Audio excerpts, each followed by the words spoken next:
So, good morning na usab kanatong tanan. O good morning usab sa ato ang mga kaigsuunan nga nagsunod sa atong Facebook page. No, kanunay man nato nga gi-upload sa Facebook kini ato ang wali every day except Tuesday kaya ato mo gusto magyete kaya sa ako ang Commission on Migrants and Itinerant People. Doon na po ko'y weekly meeting dito sa ako ang mga sakop sa komisyon. So sa may atong ebanghelyo karon, sa katapusang bahin sa ato ang ebanghelyo, no, kung atong tanawon, nangamuyo ang mga tao kang Hesus. Kabalo kagod sa ilang ipangamuyo, nga mubiya si Hesus sa ilahang lugar. So the question is, nganong inyo mong papahawaon si Jesus? Nga but huna-hunaon, gipapahawa man ni Jesus ang yawa sa lawas sa mga tao.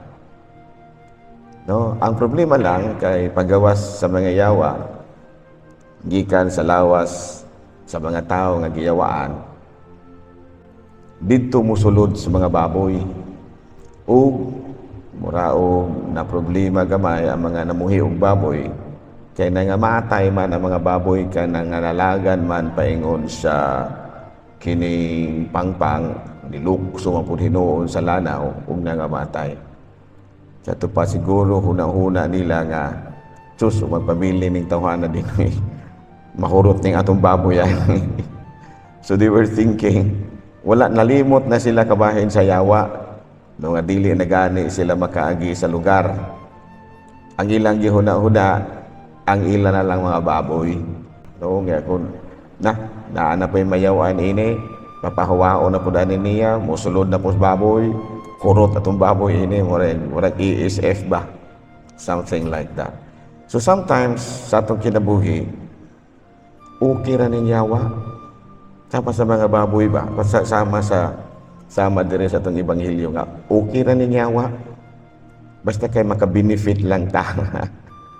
Basta kay makakwarta ra ta ining sa ato panaini niya, no ininyawa, okay ra. No, muna nahitabo diri. Nga buto na hunaon, mo pasalamatan nila si Jesus kay kining gipapahawa mo ning yawa gikan sa lawas sa tao. Pero tungod kay na maingon sa baboy, nya nga lumo sa mga baboy, ay lang ipapahawa si Jesus. Wala na galit nila pasalamati, nangahadlok sila. So sometimes ingon po siguro tadi ana, I don't know. Pero usahay mo rag ingon-ingon po ni ana, nga doon na ba mo benefit ba? Tungod sa yawa. No? Klaro ba? Pareho sa na og dunay taong kurap. Watan ba? Unya gibahinan ka, okay ra.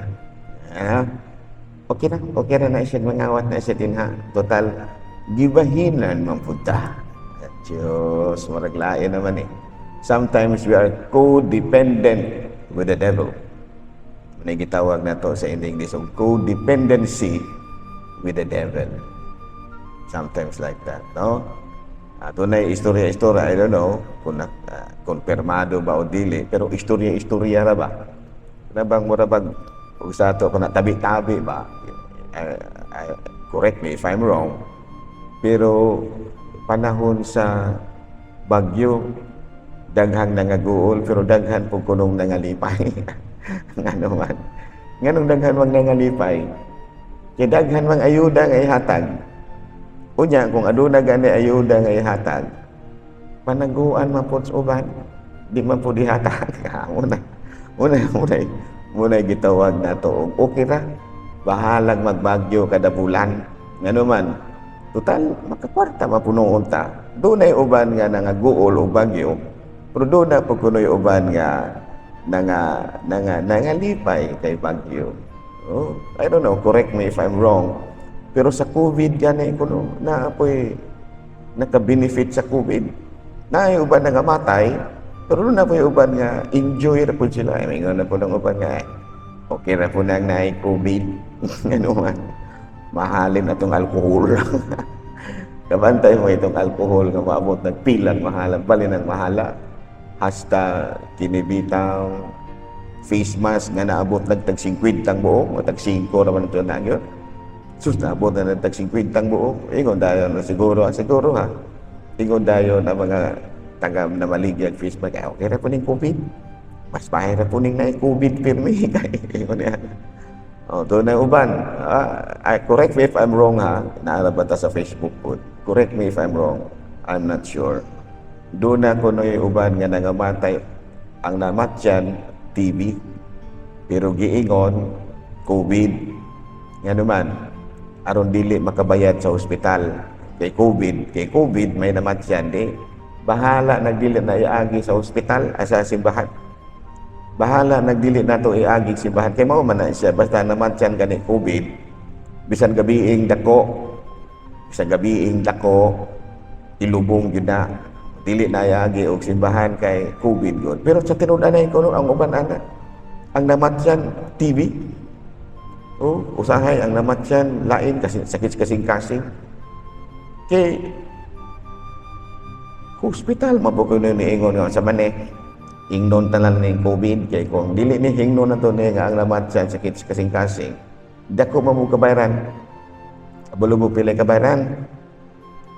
75,000 and 80,000. Pero ato nang himuong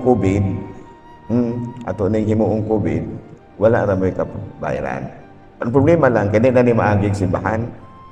Di na ni aging simbahan. Unya ilaho sa cemetery, di na nagana sa inyo. Okay ra mo? Ingon po dayon naman. Sige, i-COVID na lang na. Bahala nagdili aging simbahan. See? Sometimes we choose the devil. Sometimes, muingon ta nga, naparehos ba ining nahitabo diri sa atong ebanghelyo nga, gipapahawa ni Jesus ang mga yawa. Gipapahawa po siya sa mga tao hinoon. Kaya nga naman, mga hurot o kamatay atong baboy ning tawanan eh. Sometimes it's like that. Nga we choose the devil. Muna ginaingon nga, okay ra ni devela ni, okay ra ni siya. Sometimes ingon niya na, klaro ba? Naapagidaghan kayong devil nga di lang na ako masulti pero pirting daghan ng devil nga giuyunan sa kining mga Kristiyanos ukira. Sampulhan na dira. Dunay usa namatay ang bana, pensyonada tungod sa bana. Karon tanon pa man lagi siya. Tanon pa man. Na po siya lang gikaipon. Unya dili sila magminyo kay mawala man ang pensyon. Ayan. Kung magminyo ta mawala man ang pensyon, aw mag-ipon-ipon ra ta. Aron nga permanente ra ning pensyon sa akong bana nimo, nato. O asa pod ang iyang gikaipon. See, you choose the devil. You choose the devil. Mas gipili ninyo ang panulay kaysa pulong sa Diyos, kaysa pagtuman sa kabubuton sa Diyos. Gilaliman ka. Ang gusto ni Kristo, imong isalikway ang mga panulay. Pero ang uban may ingon na nga, okay ra na yung panulayan. Makakwarta mapunta yung panulaya, okay ra ni. Sayop, nga naman, asa magkadadon sa panulay, ikamatay ni mo asa magkadadon sa panulay, sa impierno, alang-alang mapugdadon kanya sa langit nga ilimpierno hunon magbugaran ng panulaya, di ba?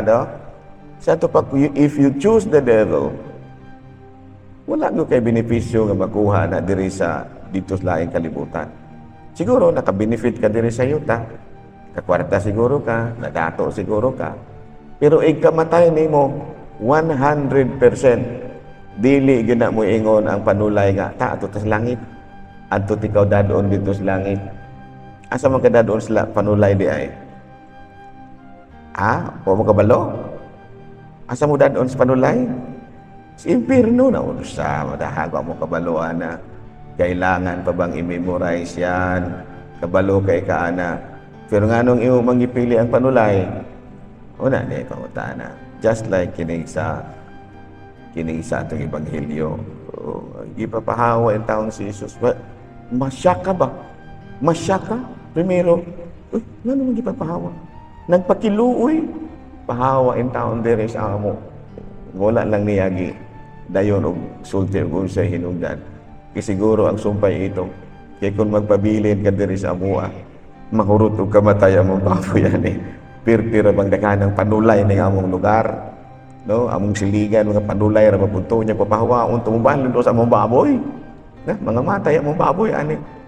Sa to pa sometimes moingon ta nga okay ra po ni siyang panulaya siguro. No, ang panulay dili gina okay. Bisag unsaon pa nimo kwenta ang panulay lingla ra ginagya. Linglahon ra gyud ka nga kunuhay gitabangan kaniya samtang buhi ka pa. Pero pag abot sa panahon, ihulog ka sa impyerno, ana. Karon siguro, di pa ka, nadato siguro ka, nakakwarta ka. Pero ayaw pagkuntuo nga, dili na lingla, deception na siya.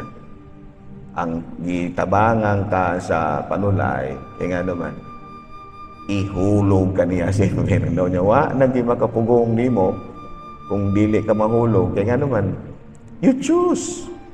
Gipili ni mo siya. So, mga kaigsunan sa itong pagpadayon ni Santos kami isa, malandong tagmayo. Sometimes, na magtitintasyon nga murag ganahan po ka. Ganahan po ka ng tintasyon na, pero ayaw yung patintal sa panulay. Nga naman, ikamatay di mo, sigurado kang ma-imperno. Nga naman, siya mismo, muy mudalan mo dito, magkatawa-katawa na anak na siya. So, sa atong pagpadayon ni Santos kami sa malandong tagmayo. No? Sa ako na ginaingon, there are thousands and thousands of reasons nga ang mga tao usahay mupili sa panulay. Na mo na maingon sila nga, kuan maguna siya, lesser evil. Ay, lesser evil. Evil is evil. There is no such thing as lesser evil. If he is evil, evil. Walay ingon nga lesser evil. Minuang nga. Ay, okay na siya kay lesser evil. Lesser evil. Evil is evil. Period. Walay ingon nga lesser pa na din ha. Kung evil, evil. Ayaw i-justify ng evila na. Ayaw ingon nga okay na panulaya na. Kaya di kayo grabe. Panulay is panulay. Pati mahimo anak. Klaro, manindog.